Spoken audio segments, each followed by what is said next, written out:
.1 is a go. Firing up .com 2. .com 2 is live. The fusion of rational thought and political analysis. This is what your brain has been waiting for. News, politics, and issues. Enhanced. You have just joined the Wilkow Majority. The next generation of great talk radio, the undisputed leader of the new school. Andrew Wilkow, Sirius XM Patriot. Phone lines, as always, 1-866-95-PATRIOT. The email, spell my name right, WILKOW at WilkowMajority.com. Individual Patriot first, conservative second, Republican third, and working every single day to make this the most popular program offered by Sirius XM Satellite Radio because it's based in one thing and one thing only. And that is rational thought. So welcome to the Wilkow Majority. I'm Andrew Wilkow. We are praying for Representative Steve Scalise, who is in critical condition. You know, any military field medic, you can actually get Terry Shepard on the phone if you wanted to. Could tell you that what sounds like might have been a not so. There's no such thing as an unserious gunshot wound, right? Somebody getting shot, that goes right to red line serious. But at first, it sounded like a not so serious injury. But when you think about the hip groin area, there's a lot there. So Steve Scalise's condition is critical. What's amazing now is watching Democrats calling for unity, talking about coming together and we're all Americans. Really? Because when Gabrielle Giffords got shot, it was talk radio, the Republican rhetoric, the swamp, and everything else. As a matter of fact, every Republican was to blame. Every conservative was to blame. Sarah Palin was to blame. But now we don't want to talk about who's to blame. And no matter how many times the Democrats tried to make Jared Lochner into some kind of Tea Partier, he was a fan of the Communist Manifesto. That places him squarely on the left. You see, this constant talk, and Mike, I want you to jump on here. This constant talk of revolution from the left, and it is a constant talk of revolution. When you start to read the Communist Manifesto calls for a proletariat uprising. You look at rules for radicals, an uprising. There's always a call for an uprising. And people start to believe that what they need is a violent uprising against the system. Now, Mike, I want you to jump on here. Mike has been with me since day one of this program. There have been many calls over the years during Barack Obama's presidency calling for violent revolution. But many is not the word for it. Many calls. And what has been my consistent response? We don't want a violent revolution. We don't want a violent revolution. That we don't talk about violent revolution. And I know there's some portion of you that are saying, but why? But why? Because this country is not a nation in its infancy with a sparse population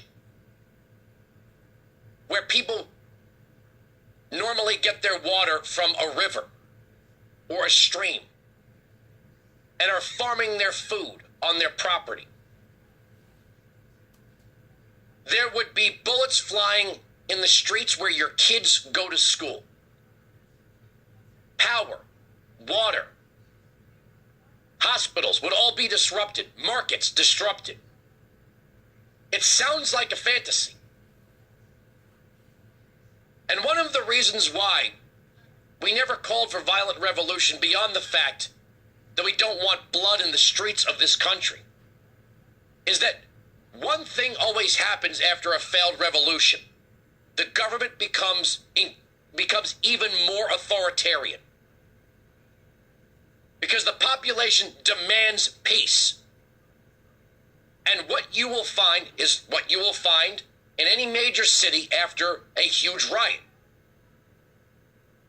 When people are fed up with the local police, the army comes in. If you are upset at people in blue uniforms with handguns, wait till you meet the people in camouflage with AR-15s or M16s. When there's curfews, travel restrictions, what you were complaining about before will get worse. We've said this all the time, even in the face of so many callers wanting me to join in with the rhetoric of violent revolution. But now it's the left talking about violent revolution, and they're not kidding. They might be kidding themselves, the way the Weather Underground was kidding itself. But they're not kidding. And when you talk night and day about resisting, night and day about revolution, night and day that the opposition party's healthcare plan is literally going to kill you, that their budget cuts are going to starve children, night and day you accuse the opposition of being pure evil. It's no wonder why a nutcase like this would do exactly what it is he did. So you know what? I don't want to hear your talk of unity. We're not divided enough for me, but I don't want to hear your talk about unity. You don't believe in unity. You believe in it now because you feel bad that your mouths have gone too far. Trump derangement syndrome now has a body count thanks to you people. And I say you people with the most disrespect and disdain. You can't have a 24-hour news cycle where the news is all negative. The other side is going to kill you. Non-stop talk from these so-called comedians. The beheading of a president in effigy over and over and over again. This fantasy. Now I'm going to get real terse now. Let me let you liberals in on a little secret. If we were the violent people that you always say we are, you'd all be dead by now. We would have wiped your asses off the planet years ago. You're buying guns now? That's cute. You're buying everything you tried to ban. We've already bought it. Where do you think the majority of military veterans fall? You think they fall to the far left, or do you think they're conservatives, patriots, constitutionalists? Who do you think has the training? Who do you think's been training? If there was a real if there was real political violence in the streets, a world without the rule of law, if law enforcement was pulled back, who are you people kidding? But we don't want that. I don't want that. You talk about responsibility and ethics and standards and practices, and then you people throw it out the door. You have used every single disgusting word, phrase, tone of voice, and so-called art. You laughed while comedians made jokes about raping Sarah Palin's daughter in public. You've laughed at every single disgusting misogynistic thing that could ever be said about a woman, but it's okay because she's a Republican woman. And then Donald Trump comes along and says some things that offend you, and you go, oh my God, look at the things that he's saying. Let me tell you something, even with the grab him by the P word, Donald Trump didn't even rise to the level of the kind of rhetoric you people have been using for years. But you know what the left is in this country? They're the kid that goes around. They're the kid that goes around picking a fight. They're the kid that goes around picking a fight, then gets walloped and starts crying to the principal, he hit me. I remember seeing a couple years ago, you can go on type and you go on YouTube, bully gets owned. And there was this rather chubby kid And this smaller, wiry kid was picking on him. And finally the kid had enough and he picked him up and body slammed him. Because he couldn't take the torment anymore. You think you've had enough of us? Baby, we've had enough of you. We're sick of you. The non-stop, endless insults. While you screw up one aspect of the economy or the government after another. Trying to turn this country into Venezuela as if you're going to somehow do it better. You know, when I say we're right, they're wrong on this program, that's not some tagline. That's an intellectual statement of fact. We're right, they're wrong. That's the end of the story. Andrew, why are you so angry? Actually, this time I'll admit I'm a little angry. I'll admit this time I'm a little angry. Because watching these freaking hypocrites all trying to pretend that now they care. Now they're about unity and patriotism. These people have been calling for this since the day Donald Trump won the Republican nomination. And they ramped it up when he won the election. Who the hell do you people think you are to not give them a third term? Don't you know it was Hillary's turn?